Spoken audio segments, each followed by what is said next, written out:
Speeding. Speeding. Speeding. 5, 4, 3, 2, 1. The world is changing faster than ever.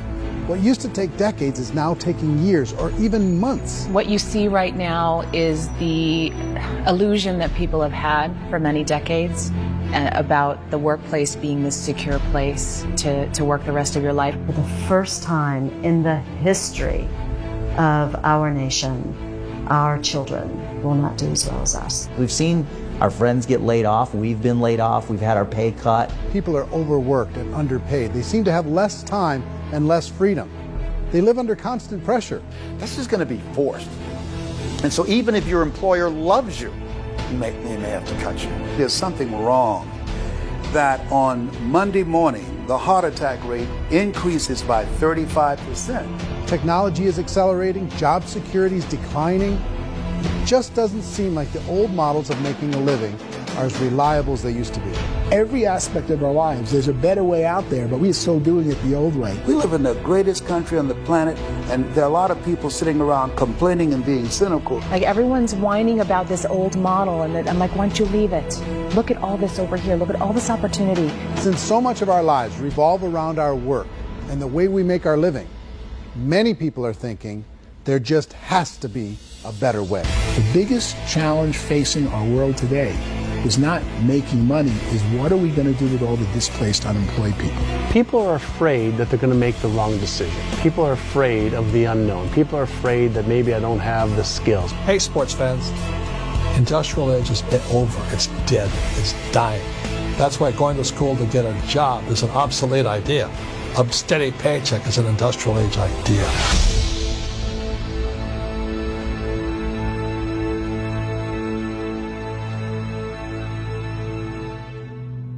It's the search for answers that has brought us here together today. My name is Eric Worre, and for almost 30 years I've been an entrepreneur, struggling at times, but ultimately succeeding. As a best-selling author, speaker, and business owner, I've spent my entire career helping millions of people around the world to become entrepreneurs. And I believe strongly that there is, in fact, a better way when it comes to how we make a living. The career landscape has changed dramatically, and many are still working in a model that is completely out of date. What worked for previous generations isn't working as well for people today. In this film, we're going to explore 3 important questions. First, what's really going on in our working world today? Second, in this new economy, is it better to become an entrepreneur, or is it safer to work for someone else? And third, if a person decides to become an entrepreneur and start their own business, how can they do it without taking on massive risk? To help in this journey, I've brought together some of the greatest experts and thought leaders in the field of entrepreneurship to share the real facts with you. My intention is to give you new information that will allow you to make choices that are not limited by an old, outdated model. Let's start by understanding what's going on in our working world today.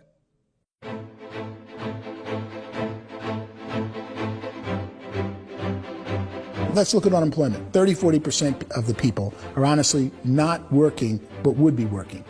What our government does is if you haven't found a job in 6 months, we don't call you unemployed. We pretend you dropped out of the labor force. I've often said that unemployment, particularly structural unemployment, that's unemployment due to technological changes, is the first sign of economic growth. Think of it, 10 people live on an island. They go out every day and fish. One day, new technology shows up. A missionary brings them a net. Now, using the net, one pilots the boat, one throws the net. 2 fishermen can do all the work 10 used to. That's a 500% increase in productivity, 2 doing the work of 10, in one day. You don't have to learn a lot to learn how to throw a net instead of throw a fishing line. The island's got a big problem, 80% unemployment. But the island still has all the wealth of the fish because the 2 people produce as much fish as 10 did. Now, of course, looking back in history, these changes used to take thousands of years. And during that time, we went into farming and transportation. Some of us became doctors and some teachers and lawyers, and we developed all these new professions and new manufacturing jobs. Today, these changes are occurring literally in one day when a new technological advance occurs, and we don't have the social structures to deal with it or to retrain the unemployed people. So one of the things that I think is interesting as I travel across the country and really travel around the world is the way that we work and the way we get paid for work is changing pretty dramatically. On a global basis, everything is being turned upside down because of the rapidly advancing technologies. They are eliminating many jobs, and we have been left with many people not prepared for the jobs that exist. A lot of demand in public companies was to squeeze out all the fat and to get just as much margin as we possibly could, and fat equals humans. So this idea of job security in information age is so obsolete, but it's still taught inside our school system. And that's where the problem starts. There's no financial education in school system, and people are still trained to be employees, work for that paycheck. This is a chart on the middle class. What's happening in the middle class, those that went to school, their incomes have been coming down for years. And parents still say to their kids, go to school, get a job. Now what happens to all those middle class people who are dropping off the ends of the chart? Well, they become what's called working poor. And this is what happens to working poor. But they say poverty is ending. Well, poverty may be ending, but working poverty is going up. And this is food stamp usage. So food stamp usage in America is going through the roof right now because people cannot earn what they call a living wage. Most people have experienced financial pressures that I think are probably greater than they have been in the past. If you're not working for yourself, then it's going to be a pretty hard road for a lot of people. Today, if you're going to control your future, the 40-40 plan is gone, where you can graduate from college and get a job and work for 40 hours a week for 40 years. That day is gone. So some of these charts actually tell you what's going on. And this is a really interesting one, you know. People are going back to school because if I go back to school, I'll get a nice job. But this is what's happening to, it's called Sallie Mae, which is the student loan guys. Student loan is going through the roof. It's now over $1 trillion, and student loan debt is worse than credit card debt. So when people stopped using credit card, the government got people into student loan debt. And the problem with student loan debt is you can never be forgiven. See, with credit card debt, you can declare bankruptcy and all's forgiven. But student loan debt, you can declare bankruptcy, you still owe it. It's the worst of all debt. But this is the next picture. Look at this chart here. This is what's happening to wages of college graduates. It's going down. So you go to college, you rack up all this debt, but you earn less money. Now, that's not that intelligent. Average person who's been working a lifetime in America today is ending their lifetime at 65 with about $41,000 in assets. They earned just enough to survive. I think in the United States we have something like 17 trillion in debt. That's just the federal government debt. We got another 2 in municipal and in other, let's call it almost 20 trillion government. We've got 40 trillion in private debt. That comes up to close to 60 trillion. When you then add something we never had before, what you were talking about, when we look at the unfunded portion of Social Security and primarily Medicare, Medicaid, that, at the most conservative estimates from outside firms, Kleiner Perkins, 67 trillion and growing. That's more than all our other debt. There's less conservative estimates that say it's 84 trillion or higher. I added up conservatively $127 trillion in total debt. Debt is a financial drug. When you take it to excess, it's like taking a drug. Yeah, it makes you feel better, it enhances your performance, but at a huge cost, eventually it kills you. And so that's what happens. We keep doing more and more debt, and you get less and less results, just like a drug, until the debt gets so high that it crushes the whole system. That's where we're at, 8.2 times GDP. You know who I feel sorry for? I feel sorry for the person who dreads going to work, who is sick to their stomach on Monday morning, who hates their alarm clock, who gets a little glimmer of hope on a Wednesday because it's hump day and says, thank God it's Friday. And they live for those 2 days a week where they get to be themselves and they don't have to be around people they don't like, and they don't have to play the political game in the office, and they don't have to live this half life. The person that works 50 weeks a year just to be able to have the 2 weeks for vacation. And you know what happens to most of them nowadays? They don't have a vacation. They have a staycation. They have time off of work, but they don't get to go where they want to go because they're overextended. They've got all this debt. They got all this situation. They hate their alarm clock. They can't sleep until they're done. They have to spend most of their life in traffic.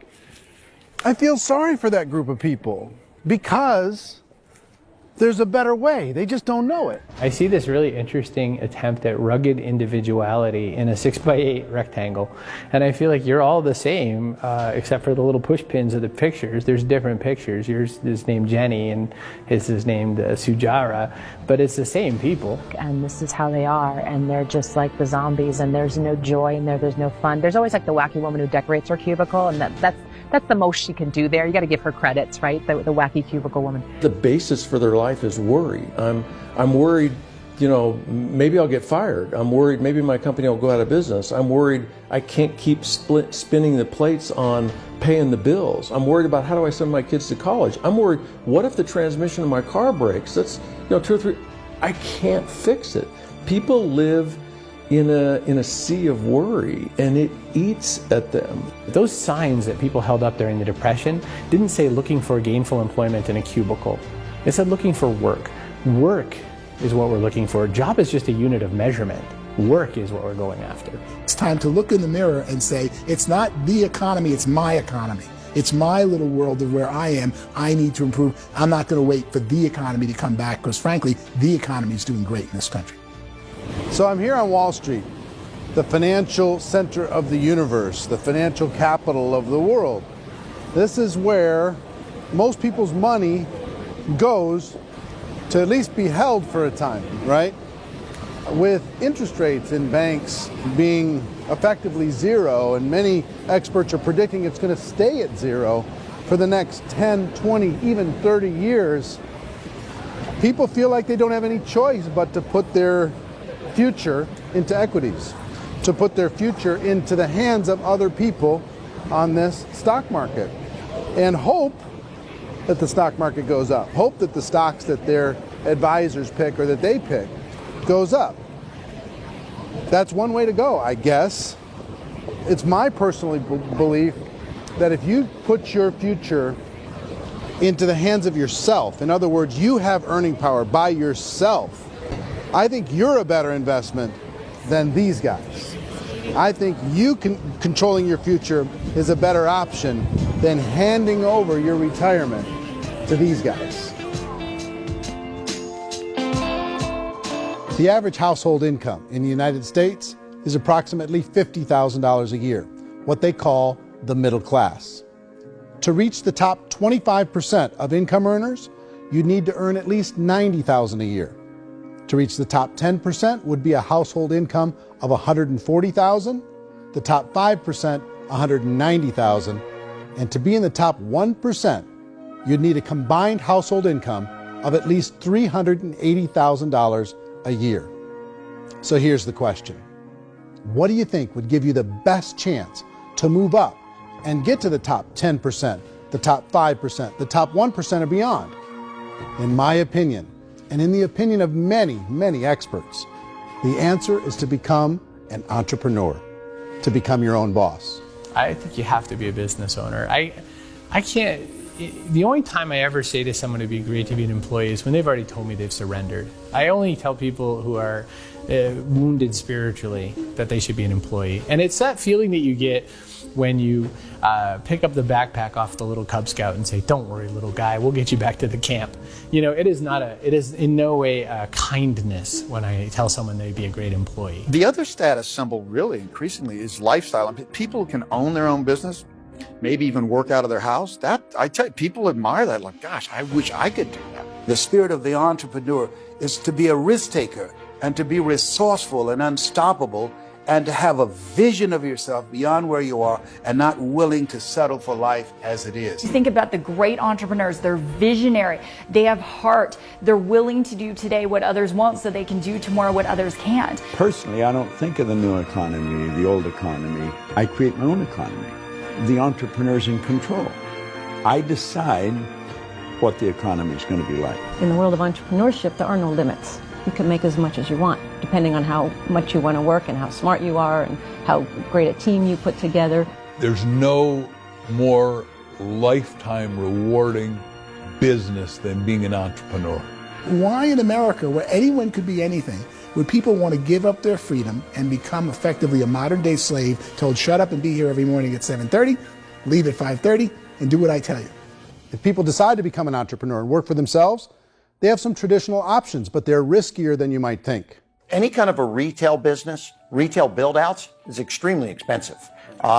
Even just these small little yogurt stores where they're putting little yogurt machines and you get all the different flavors, you're spending $200,000, $300,000, $400,000 to open a yogurt shop. I would love to buy a Dunkin' Donuts, but it's $500,000 or so to start.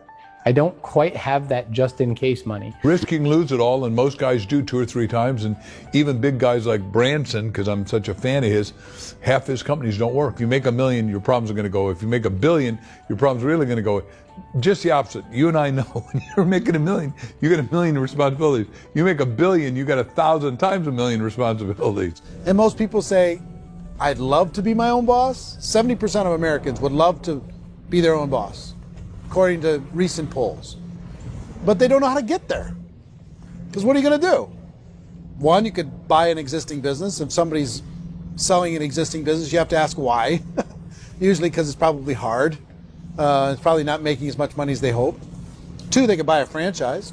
A little less risk, proven system, but it's expensive to be able to do that. 3, they could start something from scratch. And that's where a lot of people feel like, I don't have the chops to do it. I don't have the money. I don't have the product idea. I don't have the expertise. I don't have whatever it's going to take to be able to get there, and I can't risk my family to do it. So, 4th, they could become an investor. A lot of people in this town invest to try and figure out a way, but you got to be pretty smart with that game too, right? Venture capitalists, who are the very best and most sophisticated in investing in new breakthrough businesses, make it on 1 out of 11. That means 10 out of 11 are mediocre or fail. Most of them fail. That's the risk there. An angel investor is lucky to get 1 out of 15 or 20. A business is a team sport. Like, I have to have accountants, I have to have engineers, I have to have system designers, I have to have sales, marketing, I have to have accounting, I have to have mission statements, I have to have legal and all that. The average Joe Schmo, even me, I go out there, I don't have the skills to put a business together. I think the bottom line for the 4 traditional options is they take money, sometimes a lot of it. They take expertise, and they take time. All of that adds up to just too much risk for most people. I bought a business from somebody else and it was a lot of work. And you start wondering, what did I just buy? Because I guess ultimately I own your email list and I just overpaid for it. People that start their own business, they spend a lot of money, they spend a lot of time, a lot of effort to get things started.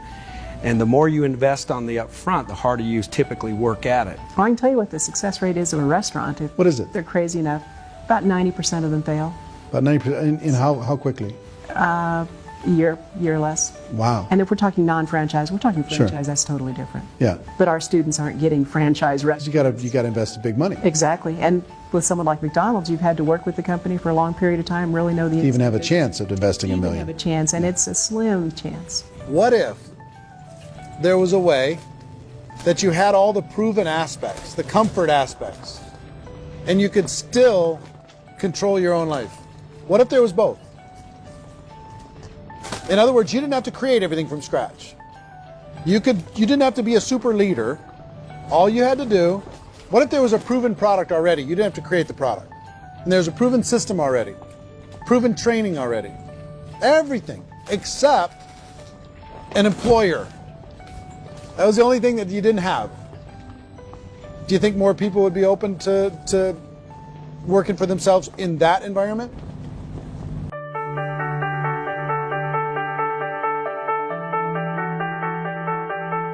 In our search for a better way to make a living, we've come to the conclusion that becoming an entrepreneur is actually safer than being an employee. And through our look at the entrepreneurial options, one particular path kept coming up from expert after expert. And I think most people will find it surprising because it's certainly a non-traditional business model.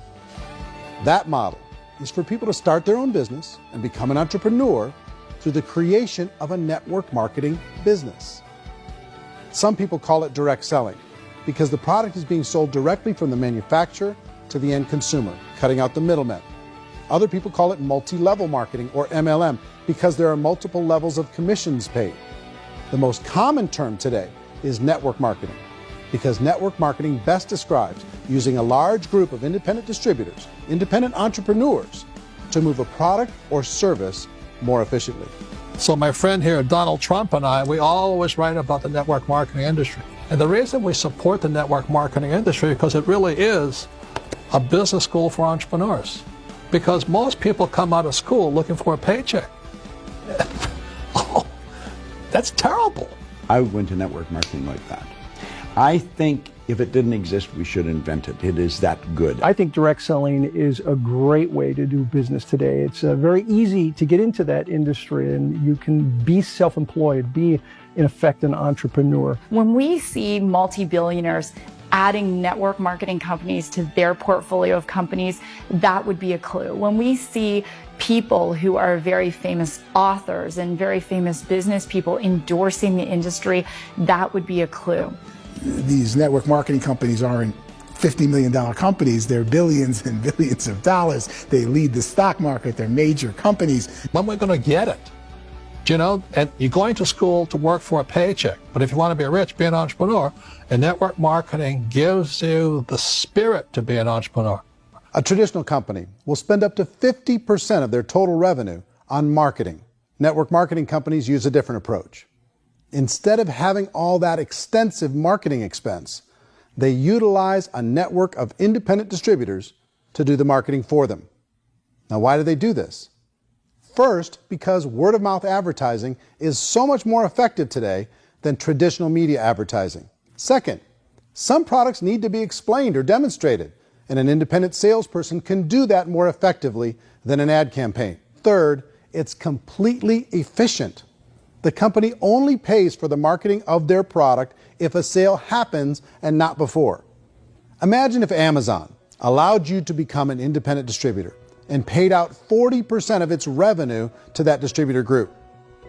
All you had to do as a distributor was recommend a product, and if a person bought it on Amazon, Amazon would take care of all the logistics, and you'd get paid for bringing the customer. Now imagine you got paid for every purchase that customer made for the rest of their lives. Well, Amazon doesn't offer this option, but network marketing companies do. 85% of all buying decisions in our society are made as a result of word of mouth or reputation. We're recommending things to each other all the time. You know, who's your dentist? Who's your doctor? Who's your lawyer? What detergent, are you using? What legal system are you using? What product are you using? We're talking to each other about the things that we love anyway. When you go into a big box retailer, you're lucky if the clerk looks you in the eye, much less gives you any detailed or accurate information about what you're purchasing. So of course, this personal information, this education coming from a friend, a neighbor, a relative, or even a stranger, but one who has experience with the product is extraordinarily valuable. As a matter of fact, network marketing can educate consumers probably better than any other form of marketing. It certainly can do better than advertising, because advertising usually has a certain hype to it, and you can only get limited information. So, network marketing trumps advertising. If you were a typical sales company and you wanted to sell $1 million a month worth of product, you might go find 100 superstar salespeople. The quota would be $10,000 a month. So network marketing as a distribution system just flips the numbers. So we use 10,000 happy, raving fans of a particular product, and we don't concern ourselves so much with how much product each one of them individually sells. If they sell just $100 or $200 a month, and there's 10,000 of them, you're selling $1 million to $2 million a month worth of product. And that's the best way I can explain how network marketing works. This is the marketing arm of the company. There's not money being wasted on bricks and mortar. There's not money being wasted on inventory that's sitting stagnant somewhere. There's not employees standing around that don't have customers. These are people that are going to connect with customers. These companies allow people to become independent distributors for extremely low cost and with no minimum time or sales quota. Essentially, they own their own business and can provide as much or as little sales as they choose. In other words, the distributor gets all the benefits of traditional business ownership without the risk. The advantage of network marketing is the ease of entry, the low risk, and the low startup cost, because almost everything else has very high risk. You can get in for a minimal investment. You're buying into a system that's already been proven, products or services that have been proven to work. The keys to network marketing is providing an opportunity for the masses to get involved, providing an opportunity for the average person who doesn't have the resources to start their own business. All of this so far is fairly straightforward, but network marketing offers another benefit. And it's this benefit that makes it so interesting for entrepreneurs. Network marketing allows a distributor to build their own network of other distributors and then compensates them on the sales created by that entire group. Direct selling is, at its base, very simple. It's the sale of a product or service to an individual on a face-to-face, one-on-one basis, just the way we're talking right now. But there's an important element as well, and that's the offering in conjunction with that sale of product, the offering of an opportunity for someone to make something of themselves. No matter what your social status is, no matter what language that you speak, I mean, look how many unbelievable people are becoming successful to speak every kind of language out there. What an awesome gift to give the world. Instead of having to work your way up in a system and prove that you could be a sales manager, they just decided everybody can be a sales manager. Everybody gets to build a sales team from day one. And so what that brought into the system of growth as a direct selling company is the concept of compounding or geometric progression. Because now you can actually grow sales force very quickly because everybody is enrolling people in their own sales force. People who are like, oh, this is weird, I'm building a sales team. Or what do you think you do at a regular company? How do you think a regular company works? Network marketing is the only industry that doesn't say your past determines your future. It looks at your past and says, okay, now what can we train you to do so you can have a great future? Every other employer out there wants to exploit you for what you already know, not teach you something new. Network marketing has the potential to save the United States and the world, because it's going to teach people not to be employees, but to be entrepreneurs.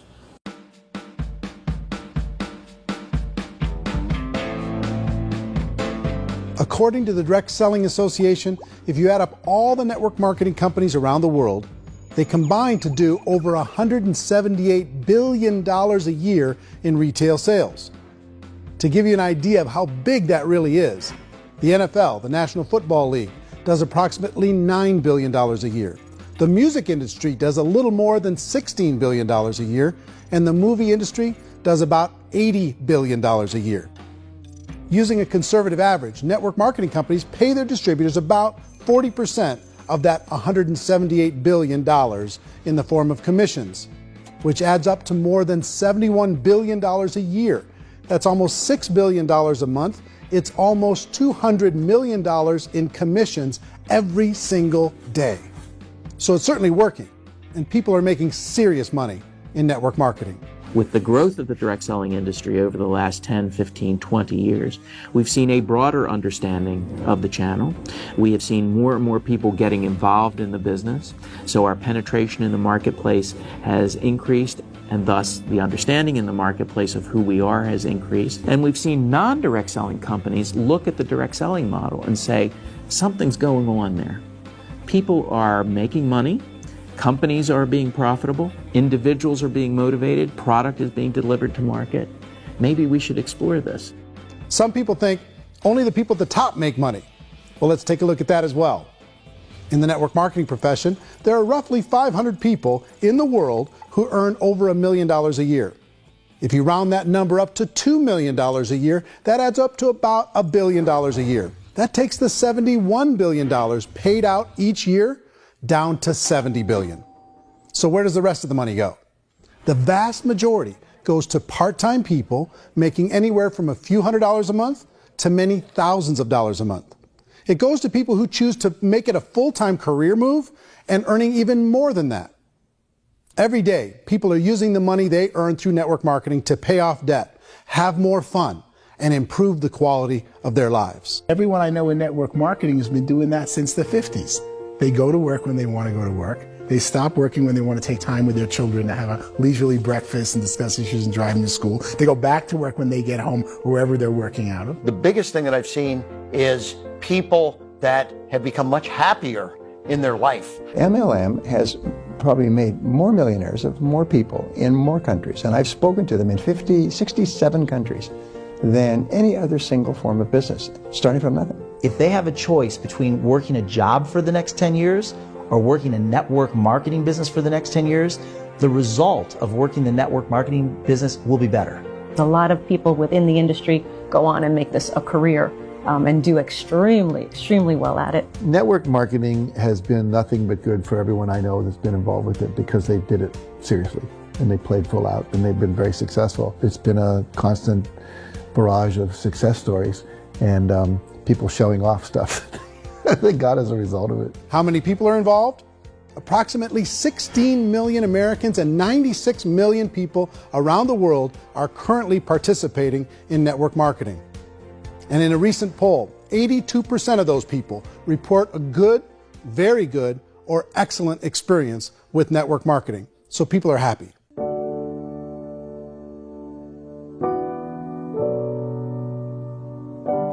So I've taken a look at the network marketing profession and really tried to understand why so many people are confused as to the validity of this as a business. One is this pyramid shape. People get really messed up with this pyramid. Oh, it's one of those pyramid things. So I just think there are a lot of haters out there who really don't understand the industry and say, oh, it's a get-rich-quick scheme. It's a pyramid. Well, corporate America is a pyramid scheme. You know what I mean? It goes like this. You have thousands of MBAs, let's say working for Ford or General Motors or Coca-Cola. If all these MBAs are all trying to get to here, that's a pyramid. Only one guy's going to make it. Every 10 years, one's going to make it. Whereas you look at network marketing, it's like this. So you're here, and your job is to develop other CEOs coming up behind you. So it's an inverse pyramid. In network marketing, it's a very simple concept. If you sell product, you get paid. It is paid based on production. There is no first mover's advantage. There is no investment component where the more somebody spends, the more they're entitled to make. So the two are polar opposites of each other. It doesn't matter what shape the company is or the compensation plan is shaped, whether it's a circle or a pyramid or a triangle or a trapezoid, it doesn't matter. If compensation is coming primarily from recruitment, then you've got a problem. On the other hand, if an operation is basing their compensation to participants on the basis of sales, even when those sales are generated by people you've recruited, well, then you're a perfectly legitimate enterprise. That's the legal test, it's the practical test. Another issue that's been true in the past that is no longer true now is people used to be in network marketing loaded up with products that they couldn't sell and they ended up a loser. They ended up with a bunch of product in their garage, they ended up with a bunch of products sitting in their kitchen shelves or whatever, and they thought they could sell it and then they weren't willing to or able to sell it and they ended up with a bunch of stuff and they were bitter about it. There was this thing called front loading where you had to buy if you bought $25,000 worth of product, you got better commissions and all this. Today, it's almost all done by computer. It's direct mail comes from a warehouse somewhere else. You don't have to have all this inventory. You don't have to stock up. It's a paperless world now. Most of it's done online. You have a back office. It really works. And the technology has changed everything. Third issue is people start talking about 99% of people in network marketing don't make any money. Well, we've talked about that over the course of this journey together.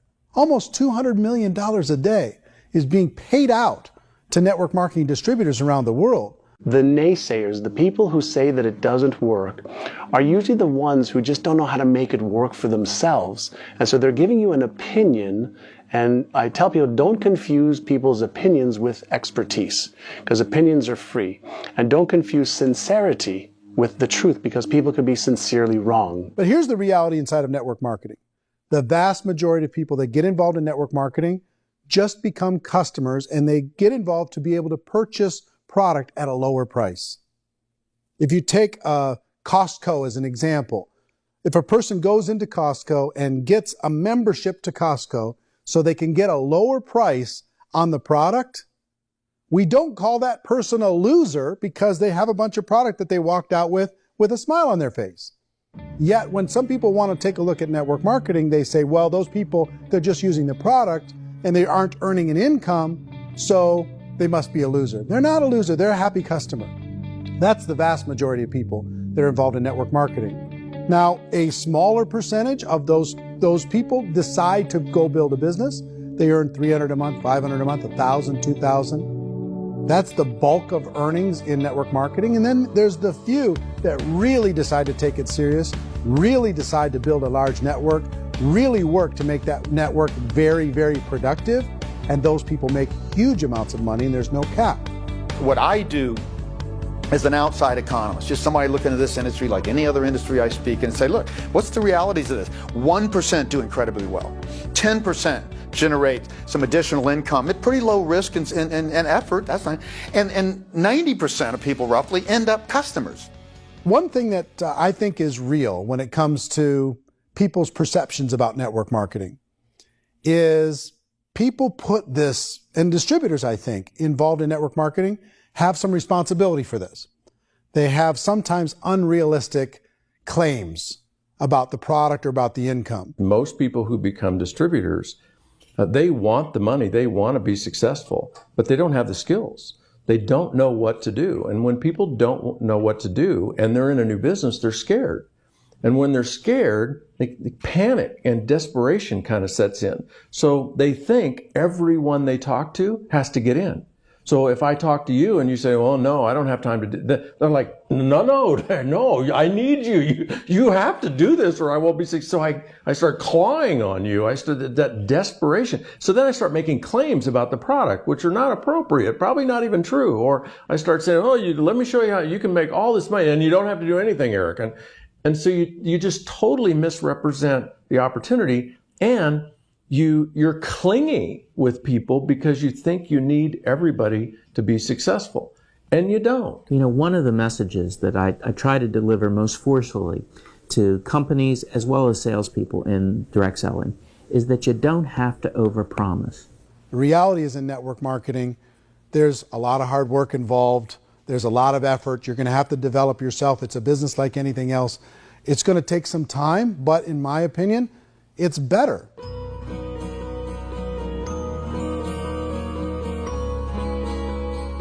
It's light years better for people starting today than it was even 5 years ago. I think it's more widely accepted now, and people understand it is a business. It is being an entrepreneur. It is being a business owner. Our belief system is based upon our evaluation of something. And frequently, if we reevaluate a situation, our belief about that situation will change. The industry has changed and it's grown up. It's totally transformed. You've got young people today that have grown up with social media, and they understand networks. They understand how people are connected through technology, and they understand how money flows through those networks. So when they see network marketing, they don't see it the way their parents saw it. And we've all learned, the larger industry that you represent, has all learned from those mistakes and flaws and errors that have happened early on. Early algorithms didn't work the right way. That's all fixed. It's like when they design a computer program, they design the program, then they run it, and then they go back through and they debug it. The MLM industry has been debugged. This is the day of being virtual, being able to run a business from your mobile phone. I mean, it's incredible. Companies are getting smarter. They're implementing more consumer protections. They're implementing more compliance training. They're doing more with respect to product research. If you do get involved and you make purchases of inventory, even on a voluntary basis, if you decide that this business is not for you, you can leave and have that inventory repurchased by the company. There's no other business that offers that kind of protection on a voluntary, self-regulatory basis.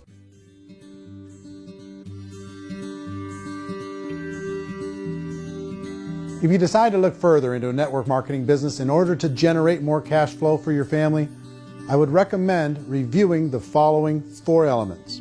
First is the product or service. And on the product or service, I would ask 5 important questions. 1, do you like it?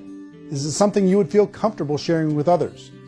2, is there a recognized need in the marketplace? It's hard to create a need if one isn't naturally there. 3rd, does the product meet that need? Does it solve a legitimate problem for consumers? And 4th, is it priced to sell? Can it compete in the marketplace? And fifth, is it priced for profit? Is there enough margin for the company and the distributor to be able to generate income for the long term? If you can answer the questions on the product to your satisfaction, the next element to consider is the company itself. Is it well run? Do you believe in the founders or the management team? Do you feel they have what it takes to go all the way? See, it doesn't matter how good the product is if the management can't take care of the company. Good management can change with the times. They can handle adversity. They can make good decisions. Make sure you choose a company that can serve you for a long time. The third element to consider is the compensation plan. And with that, there are three important things to look at. First, a brand new person needs to be able to generate some money fairly quickly. It may be an obvious reason, but you can probably imagine the ripple effect of a distributor getting involved and having even a small victory fast. That can only help with the overall success of the organization. Second, a person should be able to develop a moderate part-time income in a reasonable period of time. As they develop their network and as their sales grow, they should be able to enjoy more benefits. And third, for the people who are really serious, for those who decide to really go pro in the network marketing profession, there should be the possibility to make a serious full-time income if they work hard and are committed to developing their skills. If you're comfortable with the product, the company, and the compensation plan, the last thing you should look at is the support that will be made available to you. Does the company have a website? Does it have a solid online reporting tool? Do they have comprehensive training available? Do they host events to help you build your business? If you decide to do this, what kind of a support system can you plug into? Choosing a network marketing company is a personal decision. But evaluating the four elements of product, company, compensation plan, and support is a great place to start. Is the company promising that you're going to get rich quick or that you can make a lot of money without a lot of effort? That's a red flag. Is there a product that you really believe in that you think can be sold? Or are you being told by salespeople or the person who's trying to recruit you or by the company itself that don't worry about the product, all you have to do is recruit other people into the business? Red flag, warning sign. If you're hearing that, take a second or even a third look. Get to know the customers, the products, the business, have some success, and see where the opportunities might take you to move up in the organization. You want to find out, how concerned are they about my education, my training, and my development? Is there a space for me to grow? Most important question. Learn everything that you can about the product. Make sure it's something that you believe in, and learn everything you can about the industry and work that system. You have to be very passionate about whatever that company is doing. I would get involved. You can always test drive anything, the product, the service, the community, and then lean into it a bit. If it feels good, then lean into it a lot. Behind me is the Lincoln Memorial. And this is a place where Martin Luther King Jr. had his famous "I Have a Dream" speech. And at that speech, he talked about his dream for equality for everyone around the world, and that's a noble dream. But I think more people need to remember what it was like when they were kids and the dream was still alive in them, before it got beaten out of them by reality, by this paycheck, by these responsibilities, and by having to live for this job to pay the bills. I think people need to remember that, go back to that. Once they know that there's a better way, I think their future is going to be much brighter. They can live a better life.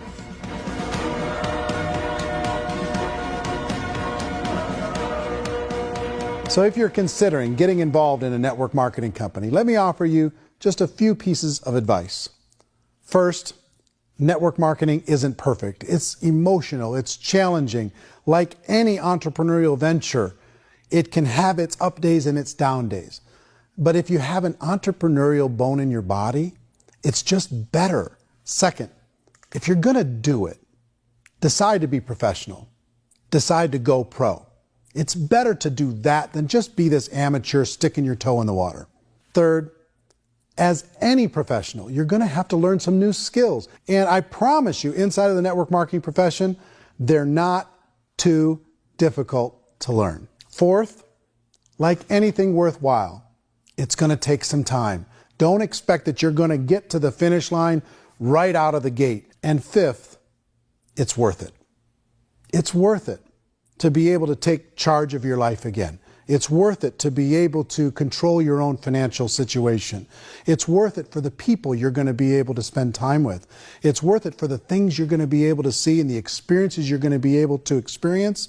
It's worth it for the causes you're going to be able to contribute to, the lives you're going to be able to touch, the customers you're going to be able to help, the friendships you're going to be able to develop. I promise you, it's worth it.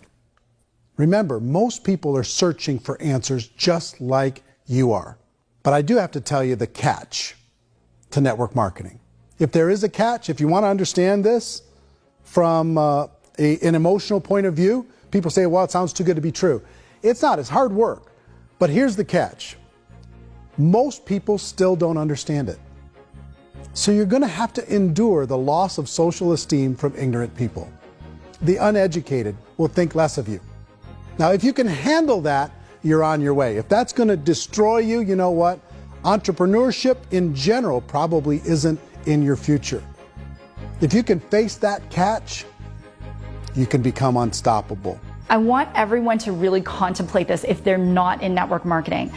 You're in a job, you probably have a mortgage, you have rent, you have debt, whatever's going on. You're in a prison. You work just hard enough to keep them from firing you, and they pay you just enough to keep you from quitting. Come on! I've been there, done that, and bought that t-shirt. In network marketing, if you run into failure, it's really just a homework lesson for yourself. There's no one to blame. You really have no excuse not to be successful. You just don't. People don't want to hear that, but there's so much available to you. If you want to be a good network marketer, be a student to the people above you, be a fellow traveler to the people on the same level, and be a teacher to those below, and know when it's appropriate to do which. People who are not afraid of asking people to buy things, or not afraid of persuading people with a chance they may say no, these people own the future. Nothing happens until something moves. So you got to go move, you got to go do something, or nothing's going to change in your life. In the beginning, you're going to do a lot of things that you don't get paid for. But as you go down the road, you get paid for a lot of things that you don't do. And your job is rehabilitate the spirit, the entrepreneur spirit in all of us. Get it back. Either give it a strong yes or a strong no, but no wishy-washy, dilly-dally stuff in the middle. There's dreams and there are nightmares, but I believe that the biggest nightmare of all is when you don't pursue your dream. You're going to see some monumental growth in this profession. It's an exciting, exciting time to be involved with the network marketing profession. The next 10 years, I see just exponential growth. When that tipping point comes, it's not a matter of asking somebody, have you ever heard about network marketing? You're really asking them, which company are you building your wealth in? We are here to fix the world, to improve relationships with other people, to improve other lives. And the real reward comes as an entrepreneur at any level from teaching somebody something and watching them soar. There is no greater reward.